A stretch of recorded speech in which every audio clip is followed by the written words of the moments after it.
jab, jab, jab. That's what my insides felt like at any time or even all the time, all over my body. I was just 8 years old and already so scared of dying and so afraid of this incredible pain. I ignored it as best as I could because I didn't want to know what was wrong. Not to mention that the doctors all said I was just faking, just because they didn't know what was going on. Years and years and years afterwards, I eventually found out my body had been pummeled by 3 serious chronic illnesses this whole time, and it's only now that I'm able to do anything about it. The pain only got worse as I grew up, but I gritted my teeth through it all. Soon, I turned 12 and got my first period. Excited at finally becoming a woman, I was thrown into betrayed confusion when I started passing chunky clots. Felt like I was on fire every time I peed, had unbearable cramps, and even worse, ovulation pains. And yet I still bore with it, thinking that this must be what every woman experienced early on. I was wrong, of course. The first mistake of many. 15 now, and I began to have constant lower back pain and oddly colored discharge. Thinking I had a kidney infection, I persuaded my dad into taking me to a clinic. They told me it was a UTI. When I said I'd been having these symptoms for years, they didn't do anything with that information. Just brushed me off. Even though they put me on medication, nothing changed. They prescribed me different ones, again, for UTIs. Nothing. I soon had to go to the ER because the pain became unbearable. But still, no one knew what was happening. They tried to do a pelvic exam, but I pulled away, crying and yelling. It felt like I was being broken apart. Was it because I was a virgin? No, but I didn't know that at the time. In fact, no one else knew what was wrong with me, so they just sent me home. It became a routine. I was put through CAT scans, MRIs, ultrasounds, got cultures done, and blood work, but everything came back a big fat 0. That meant I was perfectly healthy, right? Nope. I was so healthy that after 2 years of this song and dance, my family gave up on me and sent me to live with my grandma.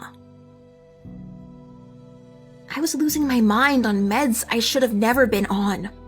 After a few weeks at my grandma's, I was found lying on the ground in a park, shaking.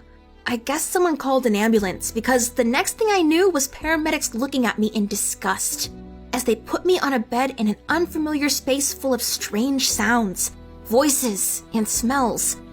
Understandably, I started freaking out, and they had to strap me down, yelling at me that they'd lock me in a room for psychiatric evaluation if I didn't stop.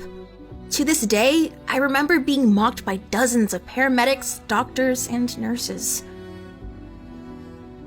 In the end, that's exactly what they did.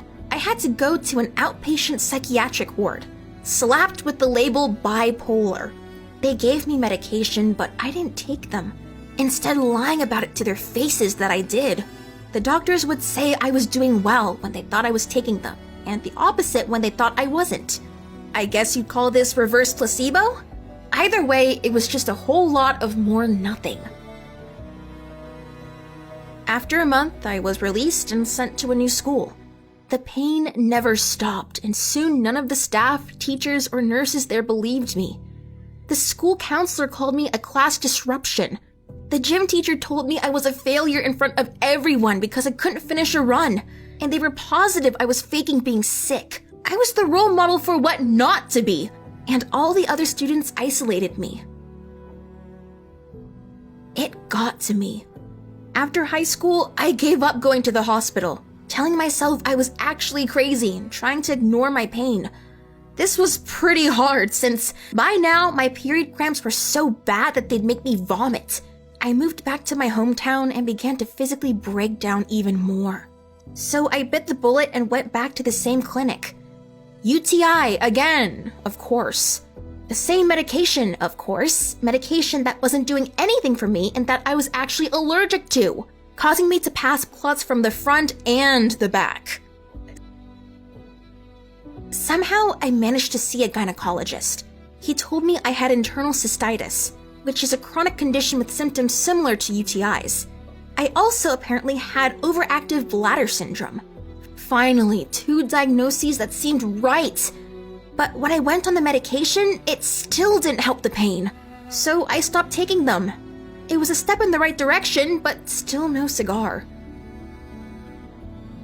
It was the ultimate worst during my period cramps. They kept me awake all night, and if I did manage to sleep, they would be right there when I woke up. It felt like there was something breaking and tearing behind my belly button. Plus, I had these piercing throbs in the back of my head. I felt those same lancing pains in my legs and groin area, making it hard to walk or breathe. But by now, I learned to deal with it in silence. I stayed quiet about it for the next year. I was 19. For some reason, I started seeing ads on TV and Facebook about something called endometriosis, a chronic condition where the cells from tissue lining your uterus, called the endometrium, travels and grows outside on the surrounding layers of tissue, like the fallopian tube or the ovaries. This can cause internal bleeding, cysts, painful menstrual cycles and urination, and potentially fusing organs together. It's also bad because then the body thinks the misplaced tissues are invaders, and so the immune system tries to do some misinformed housekeeping, resulting in all sorts of pain. Nasty stuff, and I forgot all about it since my cramps and pains happen 24/7, period or not.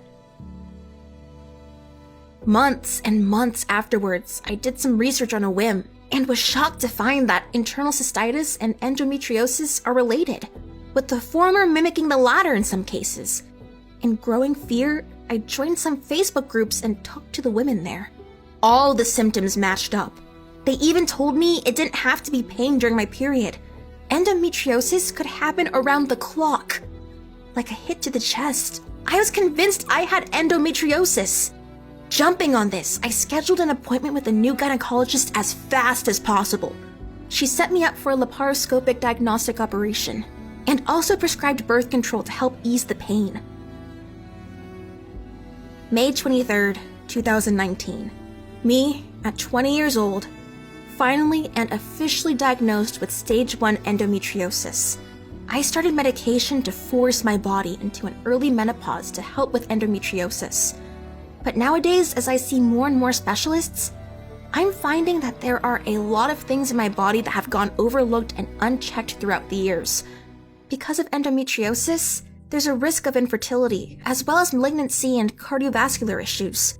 So I still need to keep a close eye on any strange symptoms, and speak out immediately if there are. Endometriosis is actually extremely common, affecting 1 in 10 women. But it takes 7 to 12 years for a proper diagnosis. Why? Just look at my story. So many doctors have misdiagnosed me while I dealt with this chronic condition. A biopsy is the only way to 100% confirm the diagnosis too, since it doesn't show up on any kind of scan. I want to encourage women and girls to always keep pushing until their voice is heard. Always seek help if something feels off. Staying silent and pushing down your doubts will only affect you, and only you, in the long run. If nothing else, please do your best to stand up for your own health.